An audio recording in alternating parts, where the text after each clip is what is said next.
Have you ever walked away from a moment thinking you lost, even though nothing truly ended? Have you ever wondered if the real defeat is not what happened outside, but what happened inside your mind afterward? Welcome back to the channel. Today we are exploring a bold idea that sounds almost impossible at first. The idea that you can never truly lose in any situation. Not because life becomes easy, not because you control outcomes, and not because you become numb. You become unlosable because you learn how to turn every situation into practice, every pain into insight, every setback into a seed for wisdom, and every interaction into compassion reigning. Two main points will carry everything. First, in Buddhism, a situation only defeats you when it steals your clarity and turns your heart bitter.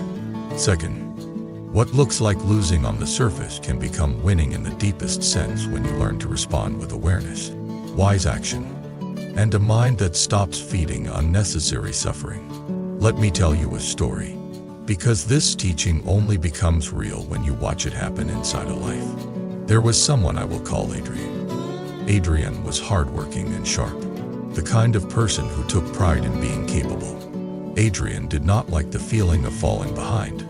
Adrian did not like the feeling of being wrong. Adrian did not like the feeling of being judged.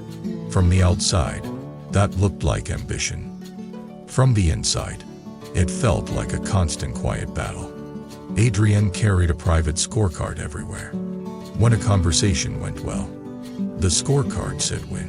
When a meeting felt awkward, the scorecard said lose. When someone praised Adrian, the scorecard said win. When someone ignored Adrian, the scorecard said lose.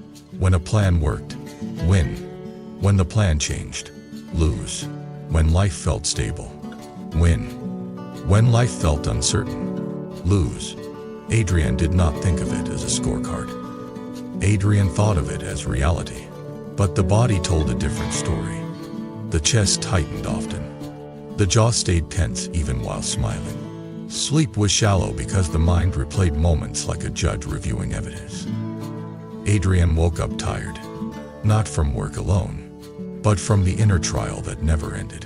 One day, the situation that Adrian feared most happened. Not in a dramatic movie way, but in a real-life way that felt quietly brutal. Adrian had worked for months on a project. It was not perfect, but it was solid. Adrian expected recognition. Instead, in a meeting, a senior person criticized the work harshly and publicly. The tone was sharp. The words were blunt. People in the room stayed silent. In that moment, Adrian felt he trushed to the face. The stomach drop, the chest tighten. The mind shouted a sentence that felt like a verdict. You lost. After the meeting, Adrian could not focus. The mind replayed every sentence. The mind imagined what everyone thought. The mind rehearsed responses that were never spoken. The mind fantasized about proving the critic wrong. The mind sank into shame and anger at the same time, a heavy mixture that made the whole day taste bitter. That night, Adrian lay in bed and stared at the ceiling. Sleep would not come because the mind was still in the meeting. The mind kept trying to rewrite the scene. If only I said this. If only I showed that. If only I looked calmer. If only they respected me. If only I could control what people think. Adrian whispered into the dark, I cannot stand losing. That sentence sounded strong, but it was actually fear. Fear of being exposed. Fear of not being enough. Fear of uncertainty. Fear of impermanence. Fear of a life where you cannot guarantee outcomes. Adrian had built an identity around winning. And now the identity felt threatened. The next morning, Adrian walked to a small park nearby. Not to exercise, but to breathe. The air was cold. The sky was pale. Adrian sat on a bench and tried to calm down. But the mind kept replaying.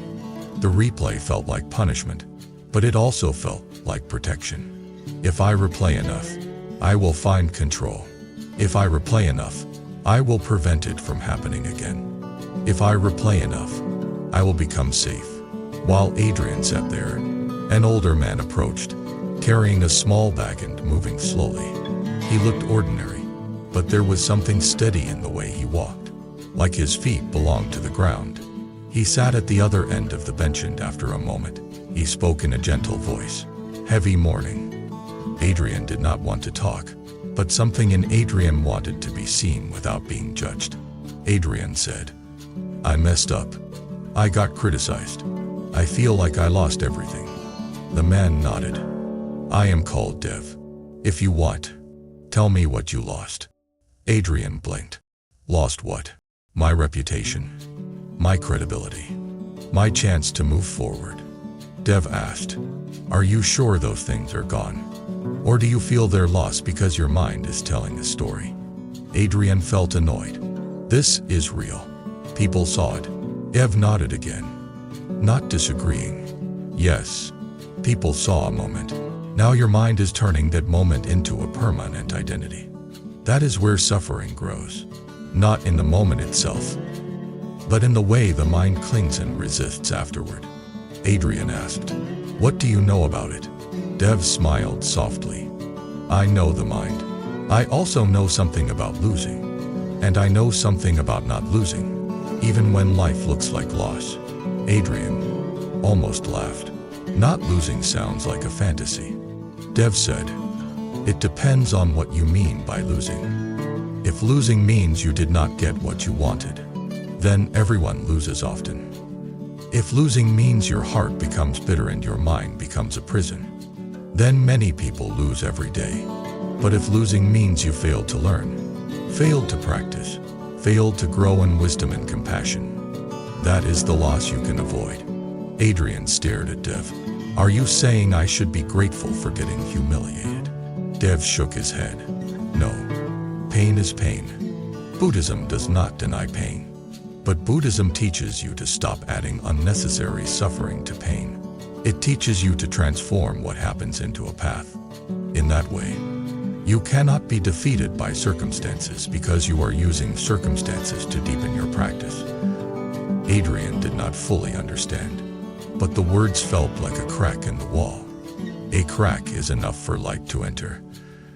Dev asked Adrian to come to a small evening session at a community center.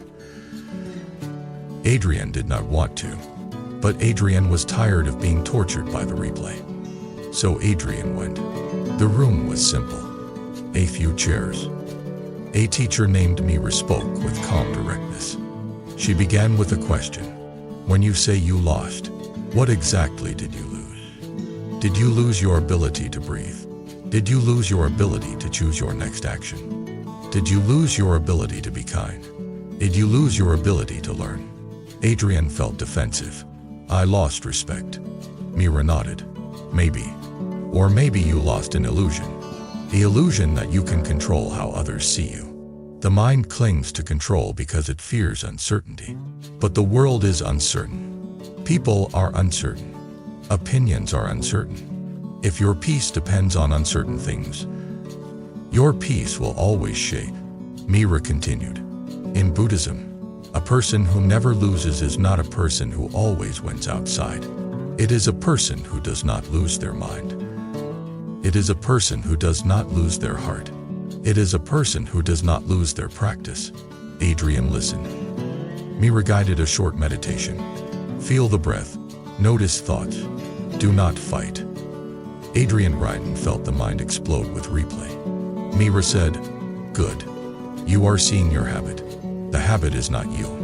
It is conditioning. Conditioning can change. After the session, Adrian approached Mira and asked the question that mattered most. How do I never lose? Mira answered carefully. First, stop defining loss as discomfort. Second, stop defining victory as approval. Third, learn to measure your life by seeds planted, not trophies collected. When you do this, every situation becomes a teacher instead of a judge. Adrian asked for something practical. Mira said, then let us talk about the mind that loses and the mind that does not lose. She explained that the mind loses in three main ways. It loses by clinging. It loses by resisting. It loses by attacking itself or others. Clinging means you demand an outcome to feel okay. You cling to being right, being praised, being admired, being safe, being certain. Resistance means you argue with reality. This should not be happening. People should not be like this. I should not feel this. Attacking means you turn pain into cruelty. Cruelty to yourself, cruelty to others. Cruelty multiplies suffering. Mira said, now the unlosable mind does the opposite. It releases clinging. It accepts reality without surrendering wisdom. And it responds with compassion and wise action. Adrian asked, that sounds good. But how do I do it in a real situation like the one I just had? Mira said, we will walk through it as practice. She asked Adrian to recall the meeting. Not to relive it, but to see it clearly. She said, what was the first arrow? Adrian said, the criticism, the embarrassment. Mira nodded. That is the first arrow. Now what was the second arrow? Adrian paused. The replay, the shame, the anger, the story that I am ruined. Mira said, yes, the first arrow hurts. The second arrow bleeds you. The first step to never losing is to stop shooting the second arrow. You do that by separating facts from stories. Adrian asked, how? Mira said, fact, someone criticized your work. Story, your life is over. Fact, some people heard it. Story, everyone now thinks you are worthless. Fact, you feel embarrassed. Story, embarrassment proves you are not enough. Mira continued, when you see the story as story, you gain choice. Choice is where victory begins. Adrian felt a shift, small but real. The mind had been treating stories like laws. Seeing them as stories loosened the chain. Mira then said something that Adrian resisted at first. The next step is to practice humility without humiliation. Adrian asked what that means. Mira said, humility is the willingness to learn. Humiliation is the identity wound that says you are less than. If someone points out a flaw, humility says, what can I improve? Humiliation says, I am defective. Buddhism trains humility because humility leads to wisdom. Buddhism releases humiliation because humiliation is unnecessary suffering. Adrian realized that the criticism had triggered humiliation, not only feedback. The humiliation came from the identity story. I must be impressive to be safe. Mira asked, can you hold the feedback and release the identity wound? Adrian did not know. Mira said, try. She guided Adrian through a simple internal sequence. Feel the embarrassment in the body. Notice where it sits. Do not explain it. Do not justify it. Just feel it. Then say silently, this is discomfort, not destruction. This is a feeling, not a verdict. Adrian tried. The embarrassment felt like heat in the face and tightness in the throat. When Adrian stopped narrating it, it became less monstrous. It was sensation, not destiny. Mira said, good. Now asked, what is one wise action you can take? Adrian said, I can revise the part that was weak. I can ask for clarity on expectation. I can improve. Mira nodded. Wise action ends. Worry does not. So you take the action. Then you stop chewing. Adrian asked, and what about the anger at how they criticized me? Mira said, that is where compassion and boundaries come in. Compassion does not mean you accept harm. Compassion means you do not poison yourself with hatred. You can set boundaries or speak honestly without cruelty. The unlosable mind protects dignity without becoming bitter. Mira suggested Adrian practice a calm conversation. Not to win, but to clarify. Adrian resisted because Adrian wanted revenge. The fantasy of making the other person feel small. Mira said, that fantasy is the mind trying to heal pain with poison. Poison does not heal. That sentence stayed with Adrian. Over the next week, Adrian tried to practice. It was not smooth. Some days Adrian felt steady. Some days Adrian spiraled. But something changed. Adrian began measuring the day differently. Instead of asking, Did I get approval? Adrian began asking. Did I keep my clarity? Did I speak cleanly? Did I take wise action? Did I reduce unnecessary suffering? Did I plant good seeds? This was a radical shift. It did not make life instantly easy, but it made life less fragile. Then another test came. Because life always tests what you practice. A co-worker took credit for a piece of Adrian's work in a casual way. It was not dramatic, but Adrian felt the sting. The old Adrian would have exploded inside, then plotted, then gossiped, then carried resentment into bed. Adrian felt the first arrow sting, then felt the second arrow begin. Story, disrespect. I am being used. I am powerless. I must fight. Adrian remembered Mira. Stop the second arrow. Adrian took one breath. In that breath, Adrian asked, "What is the fact?" The fact was that the co-worker spoke as if the work was theirs. The fact was that Adrian felt hurt. The rest was story. Then Adrian asked, "What is the next wise action?" Wise action was to clarify calmly in a meeting or message. Not to shame the person, not to win, but to protect accuracy and dignity. Adrian chose a sentence that was clear and not cruel. I am glad the work is useful. I want to clarify that I handled the first draft and the analysis, and I appreciate the team's support on the final edits. The co-worker looked surprised, then nodded. The moment passed. Adrian felt the thrill of not losing dignity, not losing clarity, not losing kindness. Adrian did not swallow the pain, and Adrian did not spill poison. That evening, Adrian noticed a deeper victory. Adrian did not replay the scene for hours. The nervous system stayed calmer because the action was clean. Adrian began to understand what Dev meant in the park. You lose when you lose your mind. You lose when you lose your heart. You lose when you lose your practice.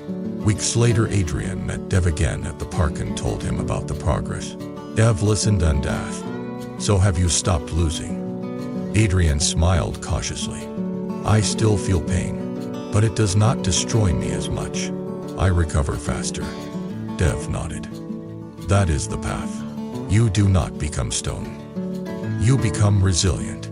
Dev then offered another layer of the teaching. A layer that makes the phrase "you will never lose" even more true. Dev said, most people think they lose because something external happened. But what you call losing is usually the mind clinging to a self-image.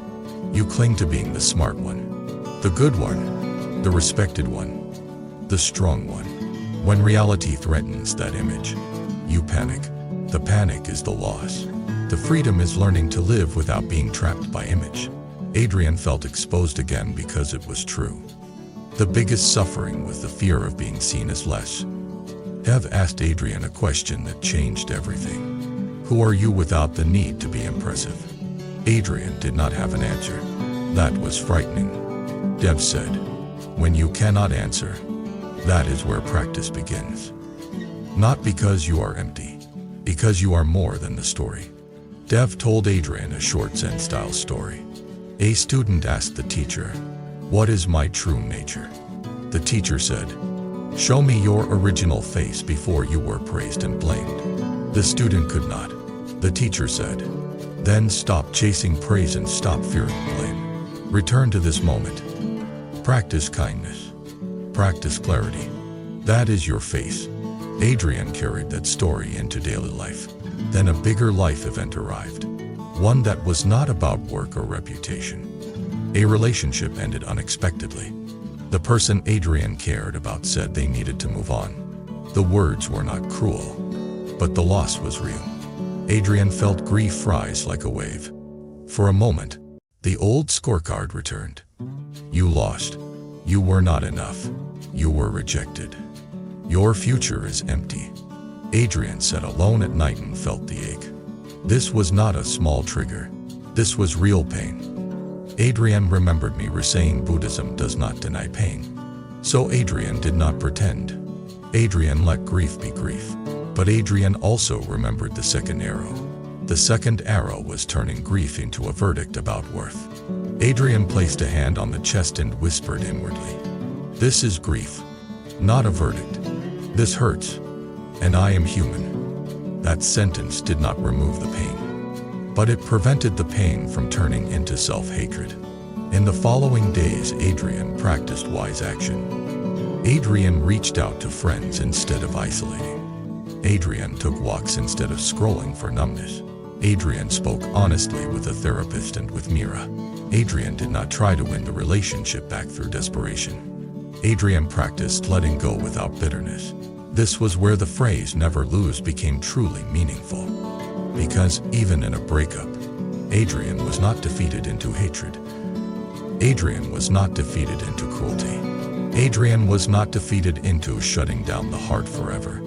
Adrian was not defeated into a permanent story of unworthiness.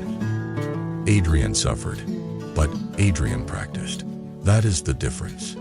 Mira later said something that Adrian repeated often. If you keep your wisdom and compassion, you did not lose, even if something ended. That is a deep Buddhist truth. External endings are part of impermanence. Internal collapse is optional. As Adrian continued practicing, the idea of never losing became less like arrogance and more like humility. It was not about being superior to life. It was about being faithful to practice. Mira explained that a person who never loses has 3 quiet habits. The first habit is they treat every situation as training, not as a verdict. If they fail, they learn. If they succeed, they stay humble. If they are praised, they do not cling. If they are blamed, they do not collapse. The second habit is they focus on causes, not on guaranteed outcomes. They plant wise seeds. They speak cleanly. They act with integrity. They rest when needed. They apologize when wrong. They set boundaries when necessary. They understand karma as cause and effect. The third habit is they keep their heart soft. They practice compassion. They do not let bitterness become identity. They do not let pain turn into cruelty. Adrian asked Mira, "How do I keep my heart soft when life hurts?" Mira said, "Softness is not weakness. Softness is the strength to feel pain without becoming poison. The world has enough poison already. If you do not add more, you are already winning." Adrian realized that in the past, the mind treated pain like a threat that must be expelled. Expelling often looked like blame or harsh speech or self-attack. Now Adrian practiced holding pain with compassion, then choosing wise action. This changed Adrian's presence. Friends noticed. Adrian was less reactive. Adrian listened more. Adrian recovered faster from stress.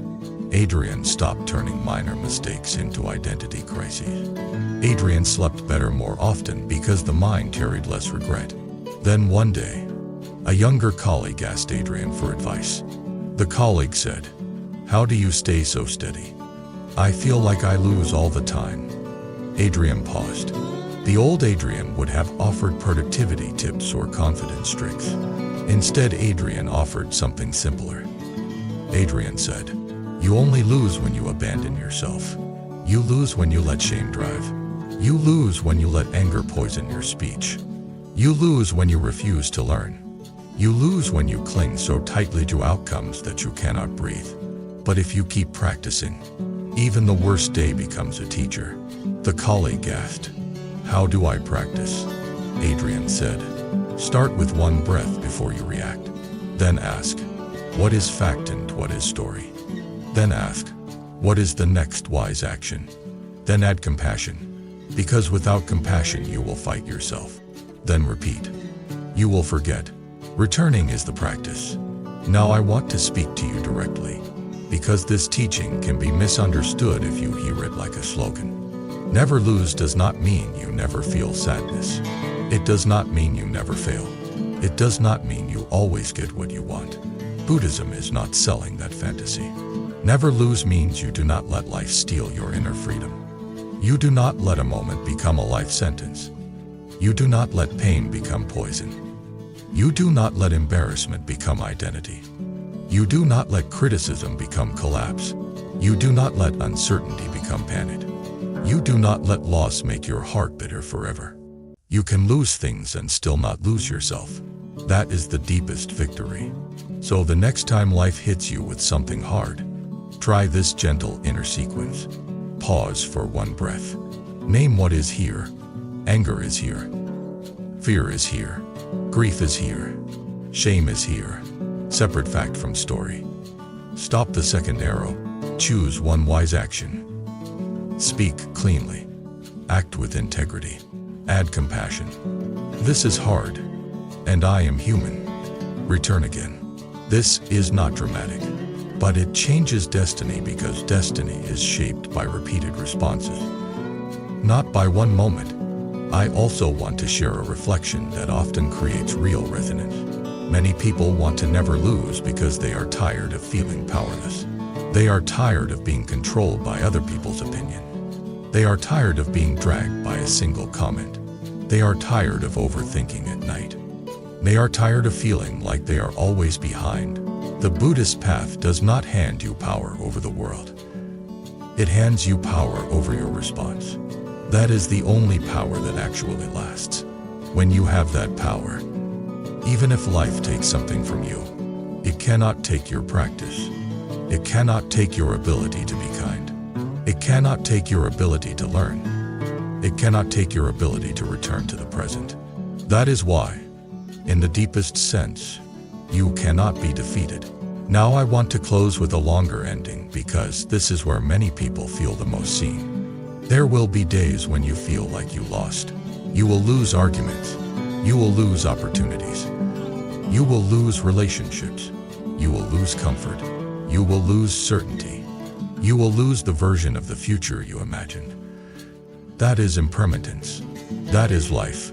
But you can decide what you do not lose. Do not lose your dignity by speaking cruelly. Do not lose your peace by feeding the second arrow all night. Do not lose your heart by turning pain into bitterness. Do not lose your wisdom by clinging to a self-image. Do not lose your compassion by becoming cold. Do not lose your practice by giving up after one slip. When you keep those, you are still standing. And not only standing, growing. Adrian once said something that stayed with me. I used to think winning meant being praised.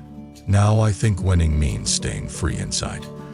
I cannot control life, but I can refuse to become poison. That is the kind of strength Buddhism points toward. Not loud, not aggressive, quiet, stable, alive. Now I want to hear from you. What situation makes you feel like you lose most often? Criticism, rejection, mistakes, conflict, uncertainty, or comparison? And what is one moment in the next day where you want to practice the pause and stop the second arrow? Share your thoughts in the comments. Your story might help someone else recognize their own struggle.